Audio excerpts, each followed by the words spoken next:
నమస్కారం. Big debate ప్రత్యేక చర్చ కార్యక్రమానికి స్వాగతం. సంక్రాంతి పండగ సందర్భంగా ఈ రోజు నుంచి జనవరి 8 నుంచి 3 రోజుల పాటు ఆంధ్రప్రదేశ్ రాజధాని అమరావతిలో పున్నమి ఘాట్ దగ్గర అమరావతి ఆవకాయ పేరుతో ఒక రకమైన కల్చరల్ ఫెస్ట్ని ఏర్పాటు చేశారు. సాహిత్యం, కళలు, నృత్యం, సంగీతం, అలాగే ఇతర సినిమా రంగాలకు సంబంధించి ఒక రకమైన నాలెడ్జ్ షేరింగ్, అలాగే ఒక ఎక్స్పో లాంటి కార్యక్రమాన్ని పెట్టారు. అమరావతికి బ్రాండింగ్ ఎప్పుడు ఎక్కడ ఏ రకంగా అవకాశం వచ్చినా అమరావతికి ప్రత్యేకంగా ఒక గుర్తింపు రావడం కోసం ఆంధ్రప్రదేశ్ ప్రభుత్వం చేస్తున్న ప్రయత్నంలో భాగంగా ఆకర్షణీయంగా ఉండటం కోసం అమరావతి ఆవకాయ పేరుతో ఒక కార్యక్రమం ఏర్పాటు చేస్తున్నారు. ఈ కార్యక్రమం ఉద్దేశం ఏంటి? ప్రధానంగా టూరిజాన్ని దృష్టిలో పెట్టుకుని చేస్తూ ఉన్నారా? ఏమన్నా ఒప్పందాలు జరిగే అవకాశం ఉందా? దేశ విదేశాల నుంచి అనేక మంది ఈ సాహిత్య కళా నిపుణులు, సంగీత దర్శకులు, సినిమా దర్శకులు కూడా హాజరవుతున్నట్టుగా చెప్తూ ఉన్నారు. ప్యానల్ డిస్కషన్స్తో పాటు కొంత వర్క్షాప్స్ లాంటివి కూడా ఈ 3 రోజుల్లో ప్లాన్ చేసినట్టు చెప్తున్నారు. ఏం జరగబోతుంది దాని మీద వాళ్ళు బిగ్ డిబేట్లో ప్రత్యేకమైన చర్చను చెప్పడం. చర్చలో మనతో పాటు సయ్యద్ రఫీ గారు తెలుగుదేశం పార్టీ సీనియర్ నాయకులు ఉన్నారు మనతో, అలాగే ఆంజనేయ రెడ్డి గారు భారతీయ జనతా పార్టీ ఆంధ్రప్రదేశ్ నాయకులు ఉన్నారు, అలాగే బాజీ గారు కాంగ్రెస్ పార్టీ ఆంధ్రప్రదేశ్ సీనియర్ నాయకులు ఉన్నారు. మరి కాసేపట్లో బొట్ల రామారావు గారు వైసీపీ నాయకులు కూడా మనతో జాయిన్ అవుతారు. ముందుగా రఫీ గారు నమస్కారం. హలో. నమస్తే సార్. రఫీ గారు, వాస్తవంగా ఆవకాయ సీజన్ ఇంకా స్టార్ట్ కాలేదు, కానీ మీరు ఆంధ్ర ప్రజలందరికీ నోరూరించేలాగా అమరావతి ఆవకాయ పేరుతో ఒక కార్యక్రమాన్ని ఏర్పాటు చేశారు. అంటే మామూలుగా మనం చూస్తూ ఉంటాం, సరే పండగలప్పుడు ఉత్సవాలు, సెలబ్రేషన్స్ ఒక భాగం అయితే, ఇది ఒక రకంగా చెప్పాలంటే ఒక బిజినెస్ ఎక్స్పో. మామూలుగా బిజినెస్ ఎక్స్పోలు జరుగుతుంటాయి వైజాగ్లో, అవి చాలా మీ ప్రభుత్వంలో కూడా చేశారు. అలా ఈ కల్చరల్ ఎక్స్చేంజ్, దానిలో ఉన్న అవకాశాలు, దాని గురించిన కొంత పరిజ్ఞానం అందజేయటం ఉద్దేశమా, లేదు ప్రజల్ని ఊరక ఎంటర్టైన్ చేయటం? ఎందుకంటే ఓపెన్ ఇన్విటేషన్ ఎవరైనా రావచ్చు అన్నట్టు కూడా పెట్టినట్టున్నారు. ప్రజలకు ఒక ఆహ్లాదాన్ని పంచడమేనా? దీనివల్ల ఏదన్నా అక్కడ టూరిజం పెరగడానికి కానీ, లేదా ఉపాధి అవకాశాలు పెరగడానికి కానీ అలా కూడా ఏదైనా ఆలోచన ఉందా? నమస్కారం. రఫీ గారు చెప్పండి. రఫీ గారు వినపడుతుంది, చెప్పండి. వినపడుతుందా? వినపడుతుంది సార్.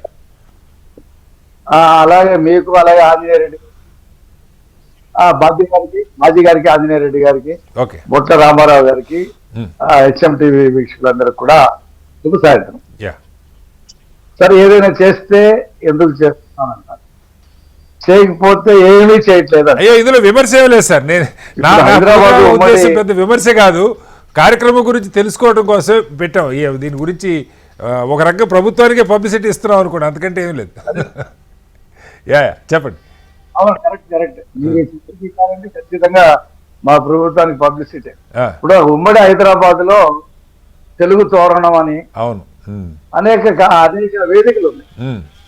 అక్కడ మన తెలుగు వంటలు, తర్వాత అభిరుచులు, రకరకాల పోటీలు, రవీంద్ర భారతిలో సంగీత కచేరీలు, శిల్పకళా వేదిక ఉంది, శిల్పకళా వేదిక అన్ని ఉన్నాయి. చంద్రబాబు నాయుడు గారి హయాంలోనే ఎన్ని రూపుదిద్దుకు. ఇప్పుడు ఒక 5 సంవత్సరాలు జగన్మోహన్ రెడ్డి గారి హయాంలో ఎడారి, వాళ్లే చెప్పిన పేరు కదా, ఎడారి శ్మశానం, రాష్ట్రం కూడా అలాగే మారిపోయింది. ఏ యాక్టివిటీ లేదు. మేము వచ్చిన తర్వాత మళ్ళీ హైదరాబాద్ లో ఏమైతే తెలుగుదనాన్ని పుట్టిపడేటువంటి ఈ సంగీత, నృత్య కార్యక్రమాలు కానీ, లేకపోతే కళలకు సంబంధించి కానీ, సినిమాకి సంబంధించి కానీ, నాటకాలకు సంబంధించి కానీ, ఈ సాహిత్యానికి సంబంధించి కానీ మా ఆంధ్రప్రదేశ్ లో కూడా చేయాలి అనే దాని మీద ప్రభుత్వం సంకల్పంతో ఈ ఆవకాయ అమరావతి అంటే, ఆవకాయ అంటే ఏప్రిల్ మేలో ఆవకాయలు పడతారు సార్. కానీ సంవత్సరం అంతా ఉంటాయి ఆవకాయ. ఇప్పుడు కూడా మీకు ఆవకాయ మార్కెట్ లో మీరు కొనుక్కోవచ్చు. సమ్మర్ లోనే ఆవకాయ అనేది ఆంధ్రులకి ఇష్టమైనటువంటి ఒక ఫుడ్. అది గోంగూర అన్న, ఆవకాయ అన్న, నెయ్యి అన్న, కందిపొడి, కారపొడి ఇవన్నీ కూడా ముఖ్యంగా ఈ కోస్తా ప్రాంతంలో, రాయలసీమ ప్రాంతంలో, ఉత్తరాంధ్రలో దీనికి బాగా ప్రాచుర్యం ఉంది. తెలంగాణలో కూడా ఉందనుకుంటుంది. కాబట్టి ఈ ఆవకాయ అనేటువంటి ఒక పదమే మొత్తం తెలుగు వాళ్ళని అట్రాక్ట్ చేసింది. నేనే పెట్టామనుకోండి,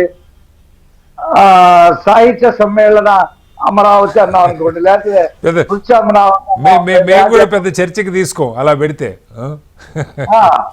ఆవకాయ అంటంతోనే అది వెళ్ళిపోయింది మాస్లోకి. అవును. దాంట్లో రకరకాల కార్యక్రమం, మనం విజయవాడ ఉత్సవం చేశాం కదా, అవును. మీకు గుర్తుంటుంది, విజయవాడలో ఇదే కార్యక్రమాలు చేశాం 11 రోజులు. 3 రోజులైతే ముమ్మరంగా చేశాం. ఇప్పుడు విజయవాడ ఉత్సవం నిర్వహించినటువంటి ప్లేస్ లోనే ఈ ఆవకాయ అమరావతి ఆ స్ఫూర్తితోనే, ఆ ఆదరణతోనే, ప్రజలు ఇచ్చినటువంటి ఆ వెన్నుదన్నుతోని ఈ కార్యక్రమం చేయాలని చెప్పి టూరిజం మంత్రిత్వ శాఖ ఇది తీసుకుంది. అదే సందర్భంగా కృష్ణా నదిలో ఈ స్పీడ్ బోట్ షికారు కూడా ఇవాళ ప్రారంభించారు. ఫెర్రీ రైడ్ కూడా అని చెప్తా ఉన్నారు. అంటే ఒక టూరిజాన్ని డెవలప్ చేయాలని చెప్పి ఉండే అవకాశాలు బాగా ఉన్నాయి. వాటన్నిటిని కూడా జాతీయ స్థాయిలో, అంతర్జాతీయ స్థాయిలో సంస్థలతో ఒప్పందాలు చేసుకుని మరింత రానున్న కాలంలో మరింత ఇదిగా టూరిజాన్ని డెవలప్ చేయాలనేది ఇటు వైజాగ్ లో కానీ, ఇక్కడ విజయవాడలో కానీ, అలాగే మన శ్రీశైలం దగ్గర కానీ ఇవన్నీ కూడా నదులు సముద్రాలు ఉన్న చోట ఈ విమానం సీప్ లైన్ కూడా విజయవాడ కృష్ణానది నుంచి మీకు శ్రీశైలంలోకి సీప్ లైన్ కూడా అది ఒకసారి ట్రైల్ వేశారు. అది త్వరలో కూడా అది ప్రారంభిస్తున్నాం. కాబట్టి అన్ని రంగాల్ని ప్రోత్సహించాలనేటువంటి ఉద్దేశం మా ప్రభుత్వ ఉద్దేశం. దానికి ప్రజల మద్దతు కూడా చాలా బాగుంది. స్టాల్స్ పెడుతున్నారు. అలాగే ఇక్కడ ఈ తెలుగు ధనాన్ని ఉట్టిపడేటువంటి బట్టలు, చీరలు కానీ, పంచెలు, దోవతులు కానీ కూడా అందుబాటులోకి తీసుకొస్తా ఉన్నారు. ముఖ్యంగా ఏంటంటే ఈ సంక్రాంతి పండుగ అనేది మీరు చూశారు కదా, సంక్రాంతి పండుగ వచ్చిందంటే తెలంగాణ మంత్రి వెంకటరెడ్డి గారు కేంద్ర మంత్రికి లేఖ రాశారు. అయ్యా ఈ 3 రోజులు మీరు టోల్ తీసేయండి, ఎందుకంటే ట్రాఫిక్ ప్రాబ్లం అయ్యి మా హైదరాబాద్ మంత్రులందరూ కూడా పండక్కి ఇటు ఆంధ్ర ప్రాంతానికి వెళ్ళడానికి బయలుదేరుతున్నారు. అంటే అంత ప్రాధాన్యత సంతృప్తి ఇవాళ రేపు దాని మీద సానుకూలంగా స్పందిస్తారని చెప్పారు కూడా మా ప్రభుత్వం కూడా కొంతమంది ఎంపీలు రాశారు. అంటే ఇక్కడ సంక్రాంతికి ఆ ప్రాధాన్యత ఉంది ప్రజల్లో. మరి ఈ సంవత్సరం బాగా పండిన పంటలు కొన్ని తుఫాన్లో దెబ్బతిన్నారనుకోండి, అయినప్పటికీ కూడా గణనీయంగా ఈ ధాన్యాలు అలాగే పప్పు ధాన్యాలు ఉత్పత్తి బాగా పెరిగింది. జీడిపి కూడా బాగా పెరిగింది. కాబట్టి ప్రజలు సంతోషంగా ఉన్నారు ఈ ప్రభుత్వం పట్ల. ఈ ప్రభుత్వం తీసుకుంటున్నటువంటి చర్యలు కానీ ప్రజలు ఆస్వాదిస్తున్నారు, ఆహ్వానిస్తా ఉన్నారు. రెండు ప్రశ్నలు రఫీ గారు.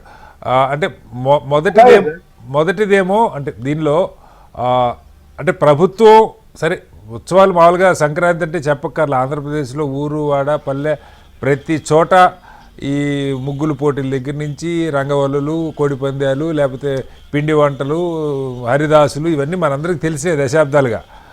ప్రత్యేకంగా ప్రభుత్వం సరే ఉత్సవం జరపడం తప్పు కదా, కానీ అంటే ఈ ఉత్సవం ఉద్దేశం కేవలం ప్రజలకి ఒక వినోదాన్ని పంచటమేనా, లేదంటే నిజంగా దీనివల్ల అంటే రకరకాల ప్రాంతాల నుంచి, దేశంలో వివిధ ప్రాంతాలు, పంజాబ్ నుంచి చాలా రాష్ట్రాల నుంచి ఈ కళల్లో వీటిలో అనుభవం ఉన్నోళ్ళు వస్తున్నారని ఇచ్చారు. సో ఏదన్నా ఒక నాలెడ్జ్ ట్రాన్స్ఫరు, ఒకళ్ళు షేర్ చేసుకోవటం, ఏదన్నా ఇండస్ట్రీ ఇక్కడ ఫిలిం ఇండస్ట్రీ కానీ, లేదంటే నాటక రంగాలు కానీ, థియేటరు ప్లే కూడా ఉందన్నారు, స్టేజ్ ప్లే కూడా ఉన్నాయని అంటూ ఉన్నారు. సో వాటి మీద ఏదైనా కాస్త లోతుగా వెళ్ళి ప్రొడక్టివ్గా ఏదైనా అంటే ఎంటర్టైన్మెంట్ కూడా తప్పనట్లా, ప్రజలకి వినోదాన్ని పంచడం కూడా తప్పు కాకపోవచ్చు, కానీ అంతకన్నా మించిన లక్ష్యాలు ఏమన్నా ఉన్నాయన్నది ఒక ప్రశ్న. అంటే ఇప్పుడు ఇది తొలిదే సార్, ఫస్ట్ టైం చేస్తున్నాం ఈ ప్రభుత్వం వచ్చిన తర్వాత. దీంట్లో వచ్చేటువంటి ఆదరణ రిజల్ట్స్ బట్టి భవిష్యత్తులో దీన్ని మరింత విస్తరించి పలు జిల్లాల్లో కూడా ఇలాంటి కార్యక్రమాలు చేయాలనేది ప్రభుత్వ ఉద్దేశం. ప్రభుత్వం అంటే కేవలం పథకాలు, రోడ్లు, ఫ్యాక్టరీలే కాదు కదండి. ప్రజలకు సంబంధించినటువంటి మానసిక ఉల్లాసం కానీ, మన చరిత్రని ఇతరులకు తెలిపేటువంటి సందర్భం కానీ, మరుగున పడిపోయేటువంటి కళల్ని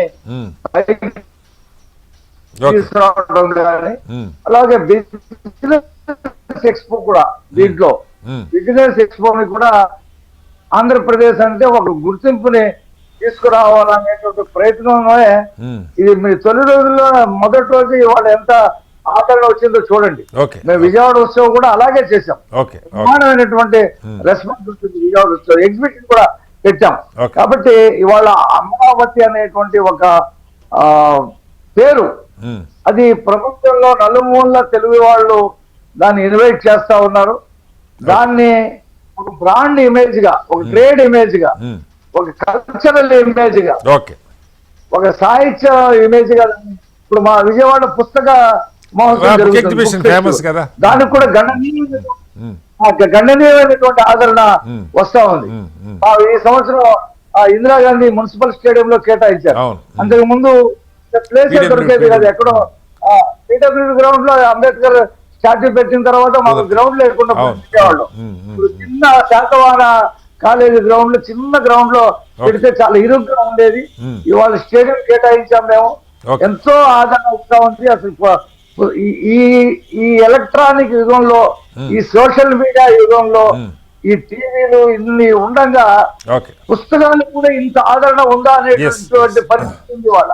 ఓకే ఎంతమంది పిల్లలు, ఎంతమంది విద్యార్థులు, వృద్ధులు పుస్తకాల మీద ఎంత, పఠనం మీద ఎంత ఆసక్తి ఉందో Right. పుస్తక మహోత్సవం చూపిస్తా ఉంది. అలాగే ఆవకాయ అమరావతి ఓ కార్యక్రమం కూడా విజయవంతం అవుతుంది. ఖచ్చితంగా ఇది ఒక ఆంధ్రప్రదేశ్ ని బ్రాండ్ ఇమేజ్ పెంచడానికి ఉపయోగపడుతుందని చెప్పేసి రైట్ నేను భావిస్తాను. Right sir. మళ్ళీ